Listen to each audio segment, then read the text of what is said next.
3 weeks later, Jake found himself floating in space in a stolen Zephyrian stealth suit, watching the massive Iron Talon fortress ship Stormcrest drift silently through the void. The ship was enormous, easily the size of a small city, its dark hull bristling with weapons and sensor arrays. "Target confirmed," he whispered into his communicator. "The star render is definitely on board. I can see the energy readings from here." "Copy that, Jake," came Lisa's voice from the command ship, hidden behind a nearby asteroid. "Silver Wing teams are in position. Admiral Collins' strike force is standing by." It had taken weeks to organize this mission. Admiral Collins had been skeptical at first, but the evidence from the arena recording and Lyra's intelligence files had convinced her that the threat was real. The star render weapon was nearly complete, and Iron Talon planned to use it within days. "Remember the plan." Lyra's voice came through the communicator. "We go in quiet, disable their sensors, and secure the weapon. No unnecessary killing." "Tell that to Iron Talon," muttered Sergeant Tony Martinez, one of the human Special Forces soldiers who had volunteered for the mission. "They've been trying to kill us for 3 years." Jake activated his thruster pack and moved toward the Stormcrest docking bay. Behind him, he could see the other members of the assault team, 5 humans and 6 Zephyrians working together for the first time in the war. It should have been impossible, but somehow they had learned to trust each other. "Docking bay sensors are down," reported Amy Chun, the team's demolitions expert. "My little gift to their security system." Amy had figured out how to combine human explosives with Zephyrian technology, creating devices that could overload alien computer systems. It was exactly the kind of creative thinking that humans were known for. "Nice work, Amy," Jake said. "Everyone ready?" The team moved through the docking bay airlock and into the ship's corridors. The Stormcrest was unlike any Zephyrian vessel Jake had seen before. Everything was darker, more militaristic.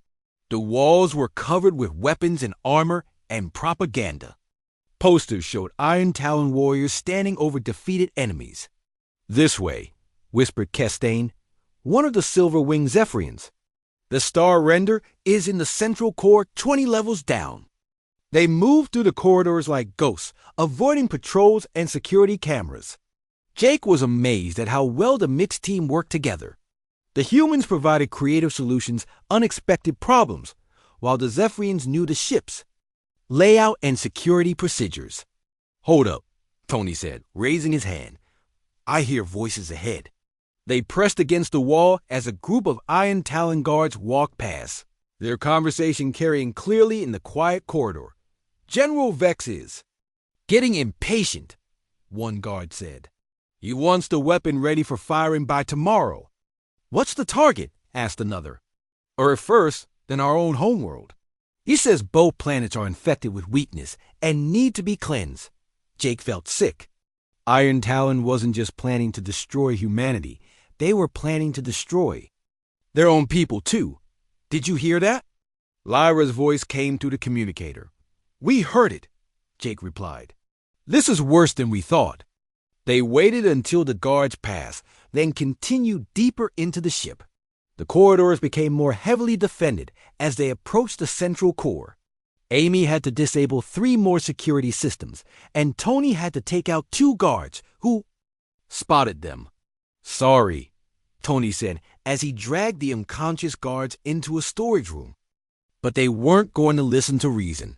Finally, they reached the core chamber. Through a transparent wall, Jake could see the star render weapon. It was beautiful and terrifying at the same time, a crystalline structure the size of a building, pulsing with energy that seemed to bend space around it. "There it is," Lyra said, her voice filled with awe and fear. "The power to destroy stars and planets," Jake added.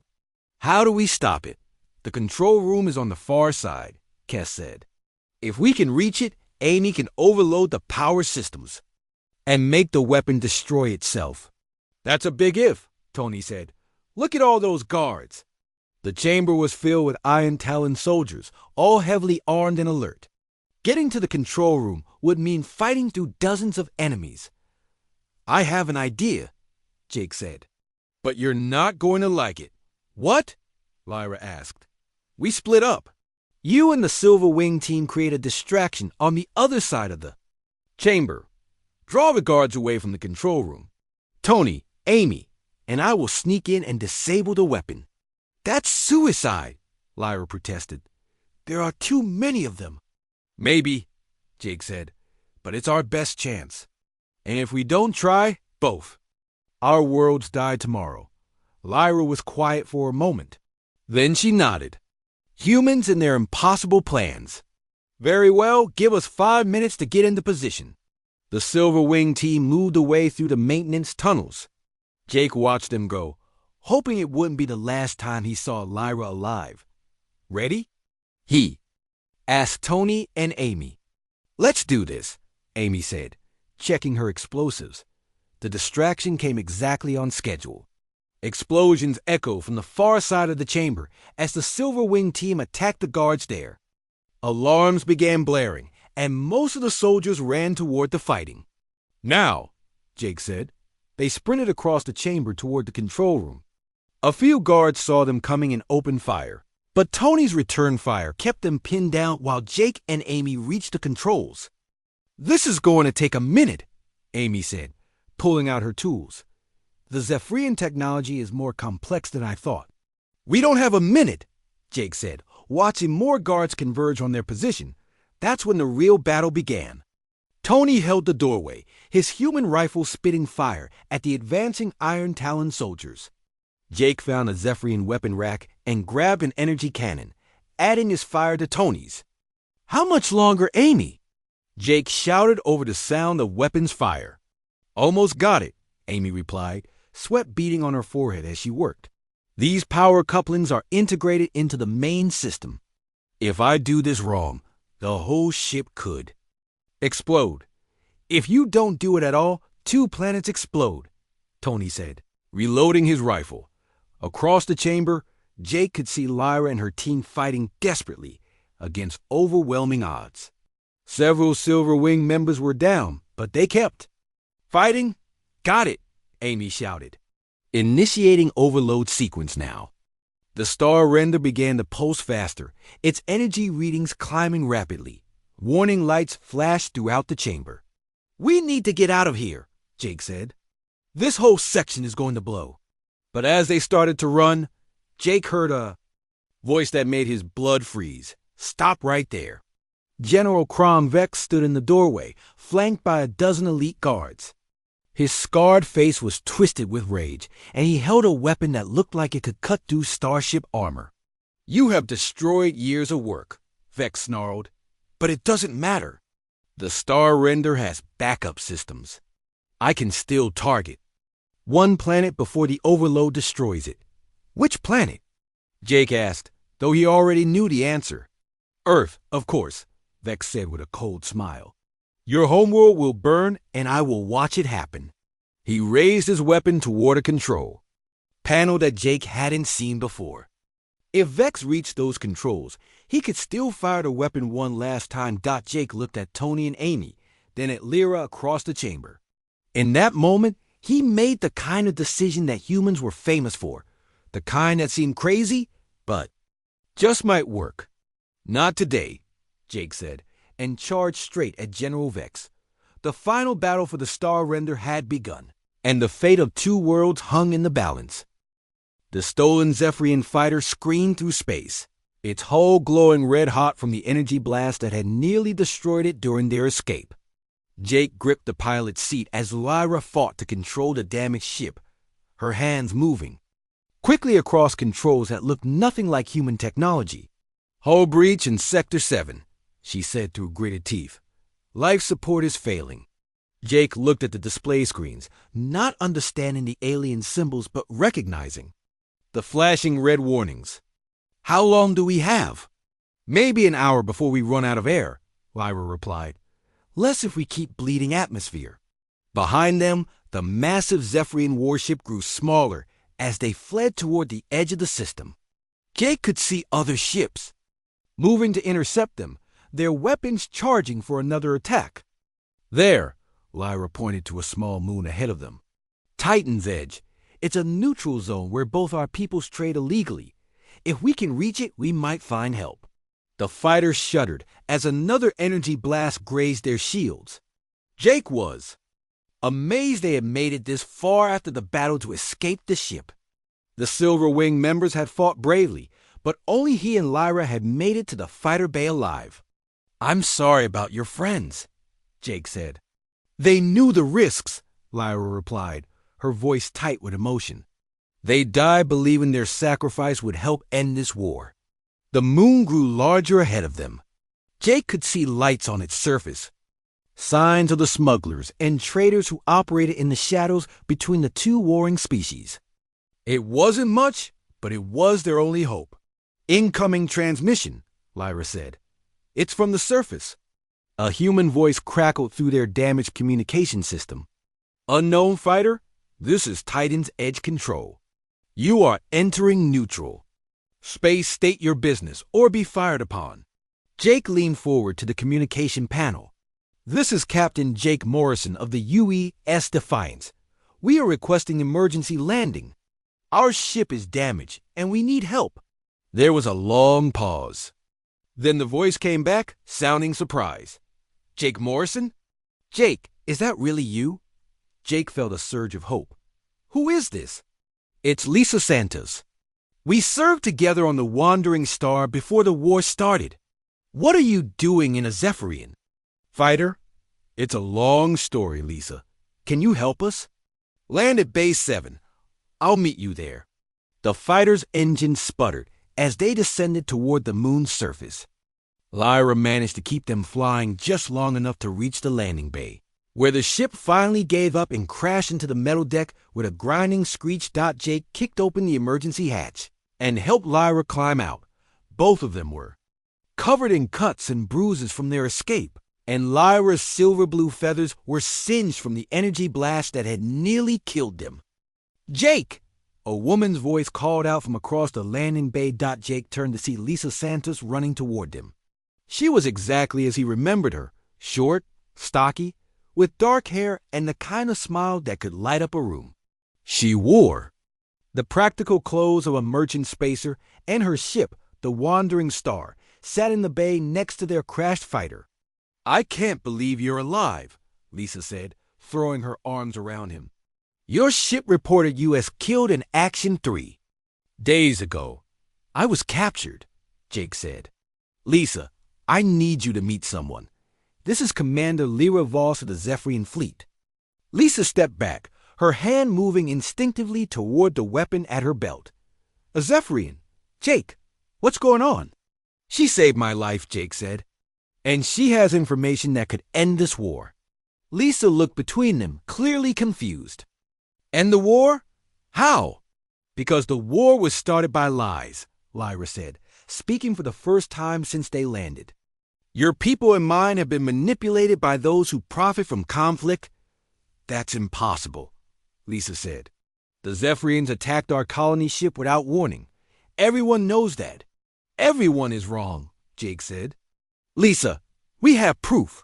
Recordings that show the truth about what happened during first contact." Lisa stared at them for a long moment. Then she shook her head. "This is crazy. But you're my friend, and if you say this is important, I'll listen. Come on, let's get you both cleaned up and fed. Then you can tell me everything." The Wandering Star was a small cargo vessel, but it felt like luxury after the cramped fighter. Lisa's crew was made up of humans and a few aliens from neutral species, all of them working together without the hatred that had consumed both the human and Zephyrian militaries. "This is how it should be," Lyra said quietly, as she watched a human engineer working alongside an alien mechanic. Different species cooperating instead of fighting. "It wasn't always like this," Lisa said, handing them both cups of hot coffee. "Before the war, we had good relationships with dozens of alien species. The Zephyrians were just one of many races we hoped to trade with." Jake sipped his coffee, feeling warmth spread through his body. "What changed?" "Fear," Lisa said. "After the attack on the colony ship, everyone became afraid. Humans stopped trusting aliens. Aliens stopped trusting humans. The whole galaxy became divided. And Iron Talon used that fear to gain power, Lyra added. They convinced our people that humans were a threat that had to be destroyed. Lisa sat down across from them. Iron Talon? A military faction within the Zephyrian fleet, Jake explained. They're the ones who really started this war. They killed their own people to make it look like we attacked first. Show me, Lisa said. Lyra pulled out the crystal tablet and activated the recording. Lisa listened in growing amazement as the voices of the human colony ship and the Zephyrian patrol vessel played out their peaceful first contact, followed by the brutal attack by Iron Talon forces. This is incredible, Lisa whispered. But who's going to believe it?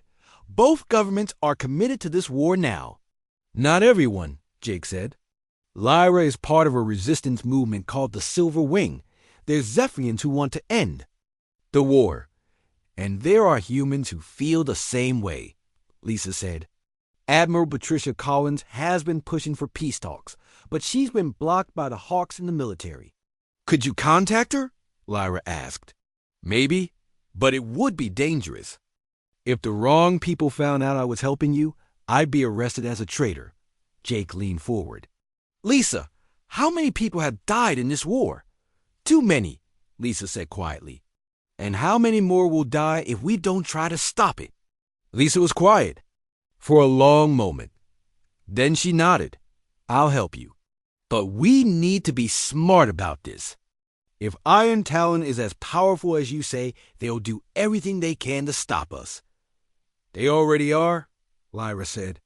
They will be searching for us, and they have resources we cannot match. Then we need to move fast, Jake said. How long will it take to contact Admiral Collins? A few hours if I use the right channels, Lisa said. But Jake, even if she believes us, what can one admiral do against an entire war machine? More than you might think, Jake said. Humans are good at adapting. When we know the truth, we can change our plans. And if we can prove that Iron Talon started this war, it might be enough to convince others to join us. What about your people? Lisa asked Lyra. Will they listen to the truth? Some will, Lyra said. The Silver Wing has been preparing for this moment. If we can get the evidence to them, they can spread it throughout the fleet. Many Zephyrians have doubts about this war. They just need proof that their doubts are justified. Then we have a plan, Jake said. We contact both sides, share the evidence, and hope that enough people on both sides want peace more than they want war. It's a long shot, Lisa said. It's the only shot we have, Jake replied. Lisa stood up. Then let's get started. But first, both of you need medical attention. You look like you've been through hell. We have, Lyra said. But we survived. And now we have a chance to make sure others don't have to go through the same thing. As Lisa prepared to contact Admiral Collins, Jake and Lyra sat together in the ship's small medical bay. For the first time since his capture, Jake felt hope. They had evidence, they had allies, and they had each other. Do you think it will work? Lyra asked. I don't know, Jake said honestly, but I know we have to try. Outside the ship, the lights of Titan's Edge twinkled in the darkness. Somewhere, out there, two species were locked in a war built on lies. But maybe, just maybe, the truth would be enough to set them free. The arena was completely silent. Jake could hear his own heartbeat as Lyra raised her energy sword above her head. The weapon's blade crackled with power, casting blue light across her face. In the stands, thousands of Zephyrians leaned forward to watch the execution. Any last words, human? Lyra said, her voice carrying across the arena. Jake looked up at her, seeing the tension in her amber eyes. He understood now that she was playing a role, giving the crowd what they expected to see. I have lived with honor, he said. I am ready to die the same way. General Vex nodded with satisfaction from the officers' section. Strike true, Commander Voss. Let his death be swift. Lyra's grip tightened on her weapon. For a moment, Jake thought she might actually go through with it. The blade hummed louder as she prepared to bring it down. Then something unexpected happened. Lyra's hand began to shake. The sword wavered in her grip, and her breathing became rapid and shallow. "Commander?" General Vex called out. "Is there a problem?" Lyra's voice cracked. "I cannot do this." The crowd stirred uneasily. Some began to whisper among themselves. This was not how the ritual was supposed to go. "You cannot do what?" Vex demanded, standing up in his seat. Lyra looked directly at Jake, and he saw something in her eyes he hadn't expected. Fear. Not fear of death, but fear of what would happen if she went through with the execution. "I cannot kill an innocent being," she said. The arena erupted in shocked voices. Some Zephyrians shouted in anger, others in confusion. General Vex's face turned dark with rage. "You will follow orders, Commander," he snarled. "Kill the human now or face execution yourself." Lyra turned to face the officers' section. "I have spent days talking with this human. He is not the monster you have described. He is a person who risks his life to save others. He asks about the welfare of his enemies. He seeks to understand rather than to destroy." "He is propaganda," Vex shouted. "A trick to make you weak. Kill him now." "No," Lyra said firmly. "I have seen the truth about this war. I have seen the recordings you thought were destroyed. I know what really happened during first contact." The crowd gasped. Jake saw fear flicker across Vex's face before anger took over. "You speak treason," Vex said. "Guards, arrest Commander Voss for failure to follow orders." Armed Zephyrians began moving toward the arena floor. But Lyra was not finished. "I have proof that Iron Talon started this war by murdering our own people," she called out. "They killed Commander Thane and his crew, then used their ship to attack the human colony vessel. They wanted this war to happen." The crowd's reaction was immediate and divided. Some shouted in outrage at the accusation, others demanded to see the proof. The arena became a chaos of voices. "Lies!" Vex screamed. "All lies!" "Guards, kill them!" "Both." That was when Lyra made her choice. She looked down at Jake, and in that moment he saw her make the decision that would change everything. "Let's get out of here," she said, dropping her energy sword. The weapon clattered to the arena floor, its blade disappearing as it deactivated. The sound echoed through the suddenly quiet arena like a thunderclap. Lyra reached into her armor and pulled out a small device. "Cover your eyes," she told Jake. She pressed the button, and the device erupted in blinding light. Jake squeezed his eyes shut, but even through his eyelids, he could see the brilliant flash. Around them, Zephyrians cried out in surprise and pain, as their sensitive eyes were overwhelmed. When the light faded, Jake opened his eyes to find Lyra grabbing his arm. "We have to move now."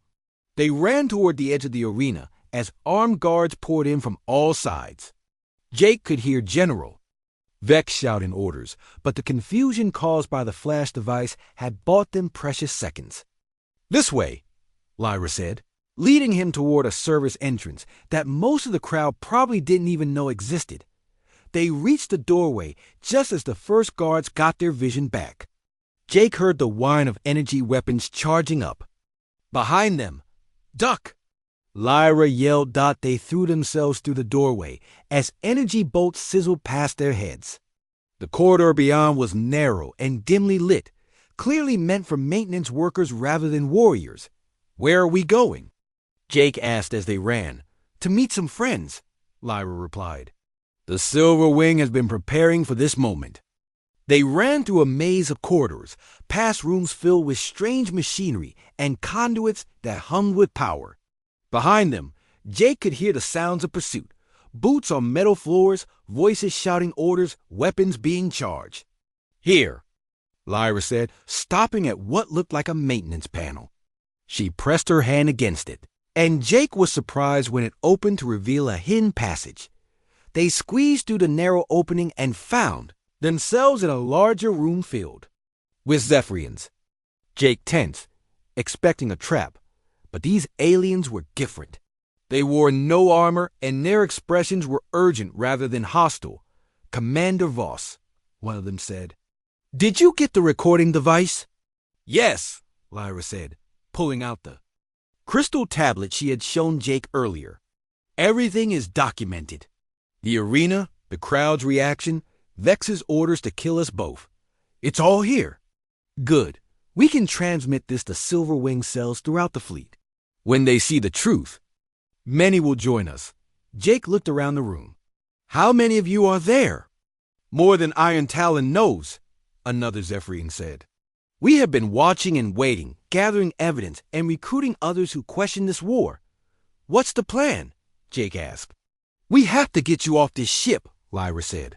Iron Talon will do everything they can to kill you before you can reach your people with the truth. And what about you? I am a traitor now. I can never go back to my old life. But if we can expose Iron Talon's lies, maybe we can stop this war before it destroys both our peoples.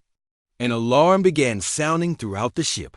Red lights flashed, and Jake could hear announcements in the Zephyrian language echoing through the corridors. They're sealing the ship, one of the Silverwing members said. No one gets in or out without authorization. Then we'll have to make our own exit.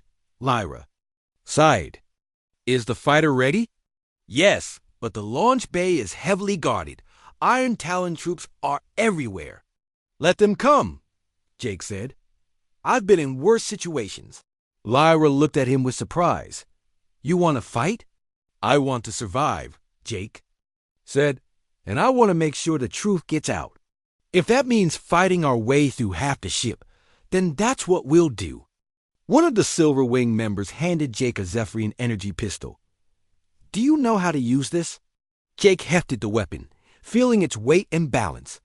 Point and shoot, right? More or less, the Zephyrian said with what might have been a smile. The alarms grew louder, and Jake could hear the sounds of search teams getting closer. Soon, Iron Talon troops would find their hiding place. Everyone ready? Lyra asked. The Silverwing members nodded. Jake checked his weapon and gave her a thumbs up, a human gesture that she seemed to understand. Then let's show them what happens. When two species work together, Lyra said, they moved toward the door, ready to fight their way to freedom and carry the truth to a galaxy that desperately needed to hear it. The arena was massive, carved from black stone that gleamed under bright lights. Thousands of Zephyrians filled the curved seating areas, their voices creating a sound like distant thunder. Jake had never seen so many of them in one place before. Their feathers ranged from deep blue to silver, and their eyes watched him with interest rather than hatred. They are curious about you, Lyra said as they walked across the arena floor. Most have never seen a human up close. What do they expect? Jake asked. They expect you to die bravely, Lyra replied. It is the highest honor we can give an enemy. Jake looked around at the faces staring down at them. And what do you expect? I expect you to surprise them, Lyra said quietly. They stopped in the center of the arena. A group of Zephyrian officers sat in a special section, their armor more elaborate than the others. Jake could see the hatred in their eyes, unlike the simple curiosity of the crowd. The Iron Talon, Lyra said, following his gaze. They are the ones who push hardest for this war. Iron Talon?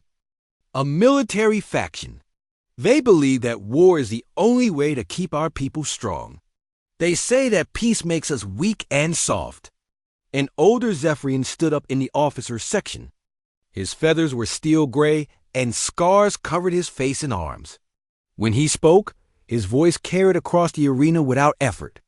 Today we see the enemy that threatens our way of life, he announced. This human represents the plague that would destroy everything we have built. Watch as he dies and remember why we fight. The crowd cheered, but Jake noticed that not everyone seemed enthusiastic. Some Zephyrians sat quietly, their expressions thoughtful rather than excited. General Crom Vex, Lyra said under her breath. He led the attack on your first colony ship. He started this war. He gave the order to fire, Lyra said. But I have begun to wonder if he was following orders or giving them. A younger Zephyrian officer approached them. He carried a datapad and looked nervous. "Commander Voss," he said, "the ritual weapons are ready. The combat may begin when you are prepared." "Thank you, Lieutenant Kane," Lyra said. "Has the recording equipment been checked?" "Yes, Commander. Everything will be documented according to protocol." After the lieutenant left, Lyra turned to Jake. "We have a few minutes before the ceremony begins. There is something I need to show you." She pulled out a small device that looked like a crystal tablet. "This contains communications from the day your people first met ours. Official records say that your colony ship opened fire without warning, that you were aggressive and hostile. From the first moment," Jake frowned, "that's not what our records show. We were trying to establish peaceful contact." "I know," Lyra said, "because I have seen the real communications." She activated the device, and Jake heard voices speaking in both human and Zephyrian languages. The translation was clear enough for him to understand. "Unknown vessel, this is Captain Linda Parker of the colony ship New Horizon. We come in peace and request permission to establish communication protocols," a Zephyrian voice responded. "Human vessel, this is Commander Thane of the patrol ship Swift Wing. We acknowledge your peaceful intentions. Please maintain your current position while we contact our fleet command." Jake listened in amazement. The voices were calm, professional, even friendly. This was nothing like the violent first contact he had been told about. "This is not what we were told happened, Jake." "Side, listen to what comes next," Lyra said. The recording continued. Everything seemed to be going well. The humans were sharing information about their colony mission, and the Zephyrians were explaining their patrol routes. Then suddenly Jake heard the sound of weapons firing. "We are under attack," Captain Parker's voice shouted. "Repeat, we are under attack. The Zephyrian ship is firing on us." But then Jake heard something that made his blood run cold. In the background of the human transmission, he could hear a Zephyrian voice speaking in their own language. The translation appeared on Lyra's device. "Iron Talon Command, this is Strike Team Alpha. We have eliminated the patrol ship and are now firing on the human vessel. The war has begun as planned." Jake stared at the device. "They killed their own people?" "Commander Thane and his entire crew," Lyra said. "They were murdered by Iron Talon forces, who then used their ship's weapons to attack your colony vessel. Both sides thought the other had started the war." "How do you have this recording?" Jake asked. "Because I am part of a group that has been investigating the truth about this war. We call ourselves the Silver Wing, and we believe that Iron Talon has been manipulating both our peoples for their own purposes." Jake looked back at the officers' section where General Vex sat watching them. "He planned this whole thing?" "We believe so.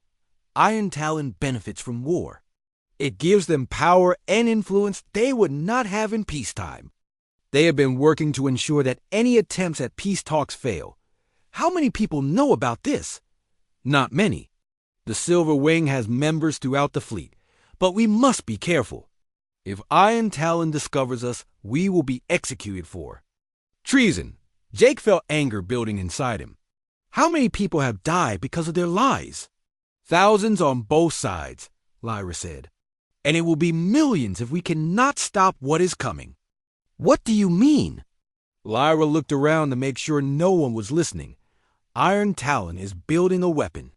They call it the Star Render. It can destroy entire star systems by destabilizing suns. They want to destroy Earth, our homeworld, and any other planets that might question their authority. They plan to rebuild civilization under their control." Jake felt sick. "We have to stop them. We have been trying. But we need help. We need someone who can speak to the human leadership. Someone who can prove that this war was started by lies." "You want me to help you?" "I want you to help both our peoples survive what is coming." The crowd's cheering grew louder. Jake looked up and saw that more Iron Talon officers had joined General Vex in the viewing section. They were all watching. Him with cold, calculating eyes. "They expect you to execute me," Jake said. "According to our laws, I must. You are an enemy warrior captured in battle. The sentence is death. And if you don't, then I will be executed for treason, and the Silver Wing will be exposed. Iron Talon will win, and both our peoples will die. Jake looked at the weapon in her hands. The energy blade hummed with deadly power. So we're trapped. Perhaps, Lyra said. Or perhaps there is a third option. What? Trust me, Lyra said. And be ready to fight when I give the signal.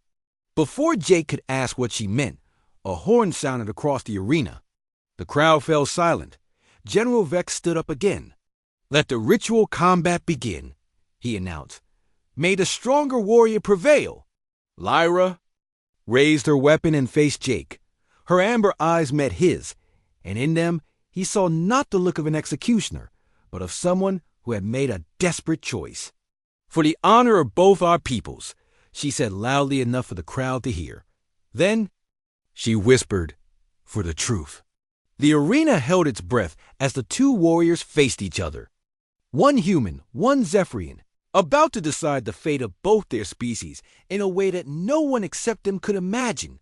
Jake tensed, ready for whatever was about to happen. Around them, thousands of eyes watched and waited for the battle that would change everything. Jake Morrison's eyes opened slowly.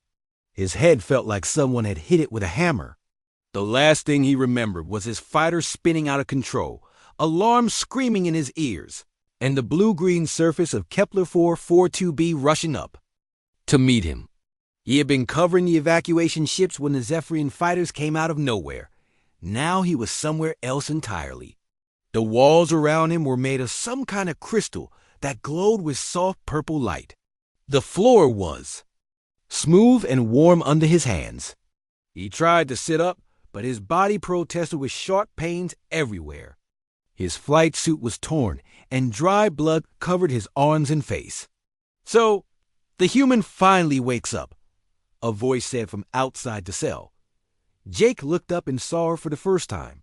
She was tall, maybe 6.5 feet, with a slender build that somehow looked both graceful and dangerous. Her skin had a pale blue tint, and silver blue feathers covered her arms and the back of her neck. Her eyes were bright amber, like looking into flames.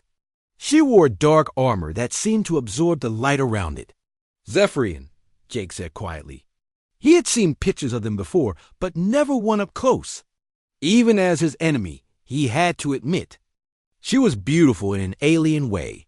Commander Lyra Voss, she said, stepping closer to the energy barrier that kept him inside the cell. And you are Captain Jake Morrison of the U.E.'s Defiance. Your ship thinks you are dead. Jake's heart sank. If his crew thought he was dead, no one would come looking for him. No rescue mission, no hope of getting home. He was alone in enemy territory with no way out. The evacuation ships, Jake said, pulling himself up to sit against the wall. Did they make it out? Lyra tilted her head, studying him. You ask about others before yourself. Interesting. Yes, most of your people escaped. You bought them time with your sacrifice. It wasn't a sacrifice if I'm still alive, Jake said. You will not be alive much longer, Lyra replied. I am here to prepare you for the ritual combat that will precede your execution. It is our way. Jake had heard about Zephyrian customs from intelligence briefings. They were a warrior culture that valued honor in battle above almost everything else. Even their enemies were given a chance to die fighting. When? He asked. 3 days. You will need that time to heal enough to hold a weapon. Lyra paused. Tell me, Captain Morrison, what do you know about the war between our peoples? The question surprised Jake. What do you mean? You attacked our colony ships. You killed thousands of civilians at first contact. We've been fighting you ever since. Something flickered in Lyra's amber eyes. And what do your people say about why we attacked? Because you're a warrior race. Because you wanted our territory. Because you saw us as weak. Jake studied her face. Why are you asking me this? Curiosity, Lyra said. We are told that humans are savage beasts who know only destruction, yet you risked your life to save others. You ask about the welfare of your people before your own safety. This does not match what we have been taught. Jake leaned forward. What have you been taught exactly? That humans are a plague upon the galaxy, that you consume resources without thought, that you will destroy everything you touch if you are. Not stopped. Lyra's feathers ruffled slightly. Yet the colonies we have captured were not filled with weapons or military installations. They were filled with families, children, art, music, things that speak of a people who create, not just destroy. We're not monsters, Jake said quietly. We're just people trying to survive in a hostile universe. We never wanted this war. No, Lyra said, her voice barely above a whisper. Neither did we. The next day, Lyra returned with food and medical supplies. The food was strange but edible, and the medical gel she brought helped his wounds heal faster than they should have. Jake found himself looking forward to her visits, even though she was technically his executioner. Tell me about Earth, Lyra said, as she handed him a container of water through a small opening in the energy barrier. Why do you want to know? Jake asked. Because I have studied your military tactics. Your people are adaptable. You use whatever you have at hand to win. You change your strategies faster than any race we have encountered. How does a species develop such flexibility? Jake thought for a moment. Maybe because we had to. Earth wasn't an easy world to live on. Different climates, different challenges. Everywhere. We had to learn to adapt or die. And we've always been explorers. We've always wanted to see what was over the next hill, across the next ocean, beyond the next star. Your people left their homeworld to explore, Lyra said. Mine left to conquer. Perhaps that is why we are at war. Did you want to conquer us? Jake asked. Or were you ordered to? Lyra was quiet for a long time. I follow orders, Captain Morrison. That is what warriors do. Even when those orders are wrong? How can a warrior know if orders are wrong? We are taught to trust our leaders, to believe in the righteousness of our cause. Jake looked at her carefully. But you're having doubts. Aren't you? That's why you're asking me these questions. Lyra's feathers flattened against her neck, a sign of distress Jake had learned to recognize. I have seen things that do not match what we were told. I have questioned things that should not be questioned. In 2 days, I will be required to fight you to the death. Yet I find myself hoping you will survive. Why? Because I think you might be the key to understanding why this war began, and perhaps how it might end. On the 3rd day, Lyra came to his cell wearing ceremonial armor that gleamed like starlight. She carried a weapon that looked like a sword. Made of pure energy, its blade humming with power. It is time, she said. Jake stood up, feeling stronger than he had since his capture. The medical gel had done its work well. Will you tell me one thing before we fight? What? Do you believe this war is just... Lyra stood very still for a long moment. I believe that both our peoples are being used by those who profit from conflict. I believe that the truth about how this war began has been hidden from us. And I believe that if we do not find a way to stop fighting, we will both be destroyed. She deactivated the energy barrier, and Jake stepped out of his cell for the first time in 3 days. The corridor beyond was filled with Zephyrian guards, all watching him with intense curiosity. The arena is this way, Lyra said, walking beside him. Captain Morrison, I want you to know that I respect your courage. You will die as a warrior should. Maybe, Jake said. But I have a feeling this fight isn't going to go the way anyone expects. Lyra glanced at him, and for just a moment, Jake could have sworn he saw hope in her amber eyes. They walked toward the arena together, 2 warriors from different worlds, about to face each other in combat. But Jake had the strange feeling that their real battle was not against each other, but against the forces that had brought them to this moment. The arena doors opened ahead of them, and the sound of thousands of Zephyrian voices rose in anticipation. Jake took a deep breath and stepped forward into whatever fate awaited him.